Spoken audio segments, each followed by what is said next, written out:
আসসালামু আলাইকুম ওরহমতুল্লাহ বরকাত। যে আমার ইসলাম দরদি ভাইদের বলছি, সবাইকে সালাম জানাইছি। আর যেহেতু এই যে রডগুলো দেখতে পাচ্ছেন, বহুতগুলো রড কিন্তু একত্রিতভাবে রাখা হয়েছে, কারণ এই রডগুলো আনা হয়েছে আমাদের উত্তর শরীয়তপুর মসজিদের ছাদ ঢালাই করা হবো আগামী 7 তারিখে, ডিসেম্বরের 7 তারিখে।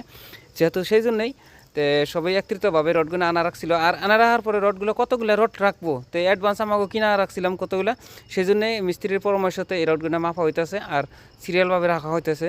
কারণ কতগুলো রড লাগবো না রাখবো, যতগুলো থাকবো আর কতগুলো বাকি আছে সেগুলো আনুম, সেই জন্যই অলরেডি আমরা মাপি করে এক জায়গায় রাখতেছি মিস্ত্রির পরামর্শ বা তার পরামর্শ মতে। তো আমরা সমাজবাসী সব একত্রিতভাবে সকাল সকালে রোডগুলো ভাবতেছি। আর এদিকে আমাকে মসজিদের শাটারিংয়ের কাম শেষ হয়েছে, সেই জন্য আমরা ডিসেম্বর 7 তারিখে ছাত্রা ডালুম।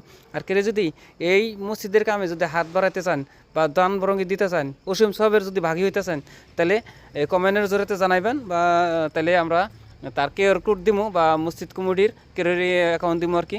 যদি 5 টাকা 10 টাকা 100 টাকা যে দিতে পারেন। আর এটাই কিন্তু আমাকে মসজিদ উত্তর শরীয়তপুরে, যত পারেন ভিডিওটা শেয়ার করে দেবেন, অসীম সোহাবের ভাগী হবেন।